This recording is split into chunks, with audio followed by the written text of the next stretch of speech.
हिंदुस्तान अपनी आजादी का 75वां जश्न मनाने जा रहा है। देश भी आजादी के इन 75 सालों का उत्सव मना रहा है। 1947 के बाद से अब तक भारत में बहुत कुछ बदलाव हुए हैं। चलिए जानते हैं कि बीते 75 सालों में हमने क्या हासिल किया।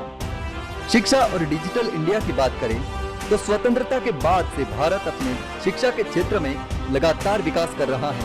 वर्तमान में भारत साक्षरता दर 74.04% है। स्वतंत्रता के समय ये मात्र 12% थी।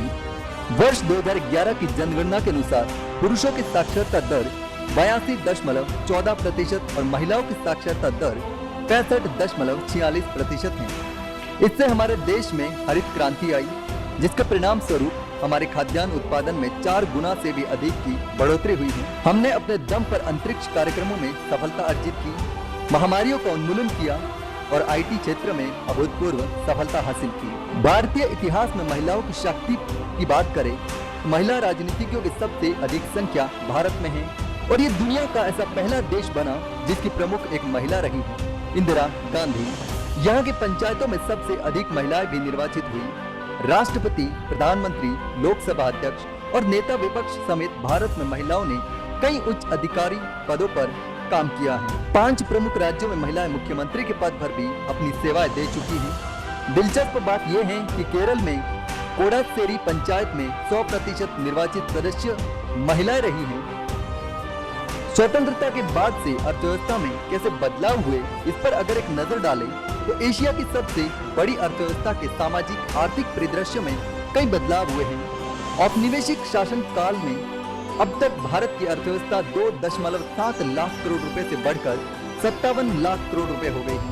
देश का विदेशी मुद्रा भंडार भी 300 बिलियन अमेरिकी डॉलर से अधिक का हो गया है, जो बाहरी ताकतों से लड़ने में अर्थव्यवस्था की मदद करता है। सड़कों, बंदरगाहों का निर्माण करवाकर एवं खाद्यान्न के उत्पादन में आत्मनिर्भर बनकर देश ने अर्थव्यवस्था को विकास। मतदान के अधिकार की बात करें तो भारत दुनिया का एकमात्र ऐसा देश है जिसने अपनी स्वतंत्रता के बाद से ही अपने प्रत्येक वयस्क नागरिक को मतदान का अधिकार दिया है।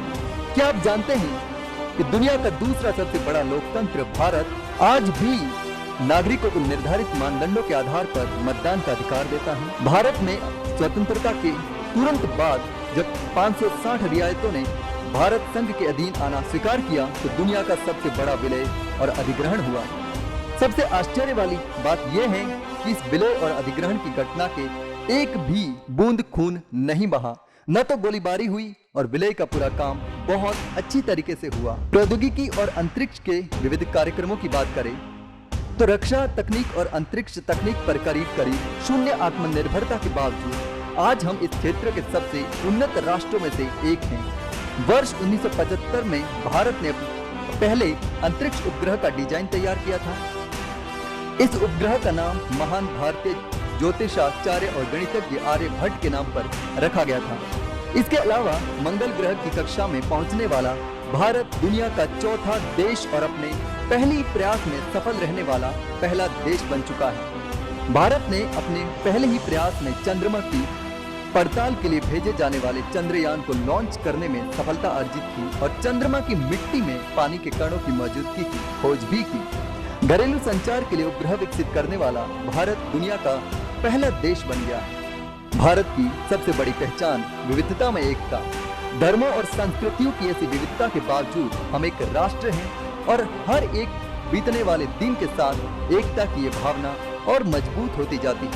ये सबसे बड़ी उपलब्धि है क्योंकि स्वतंत्रता के बाद हम एक दूसरे के साथ शांतिपूर्ण तरीके से रहते आ रहे हैं। उत्पादन के मामले में स्वतंत्रता प्राप्ति के बाद भारत ने कई क्षेत्रों में विकास किया है।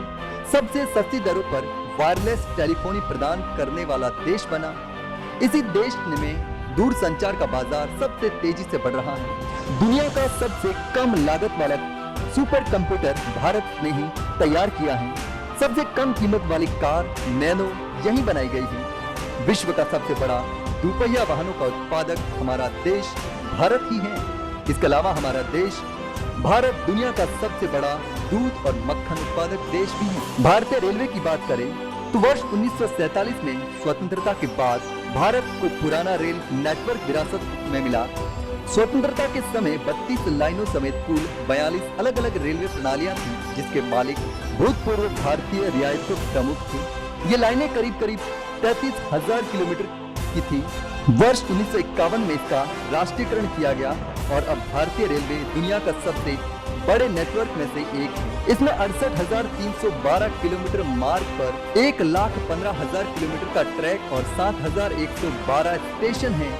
दिलचस्प वाली बात यह है कि भारतीय रेलवे रोजाना 23 मिलियन यात्रियों को एक स्थान से दूसरे स्थान पर लाने ले जाने का काम करती है। मुंबई का छत्रपति शिवाजी टर्मिनल और भारत के पहाड़ी रेलों को यूनेस्को ने विश्व धरोहर स्थल की सूची में स्थान दिया है। भारतीय सशस्त्र बल की बात करें तो दुनिया में आज भारत 4 बड़ी सैन्य शक्तियों में से एक है और इसके पास दुनिया के अत्याधुनिक मिसाइल भी हैं। 2015 में सालाना 25 से 40 मिलियन यात्री श्रेणी में एयरपोर्ट काउंसिल इंटरनेशनल ने दिल्ली स्थित इंदिरा गांधी अंतर्राष्ट्रीय हवाई अड्डे को सर्वश्रेष्ठ हवाई अड्डे का खिताब दिया था।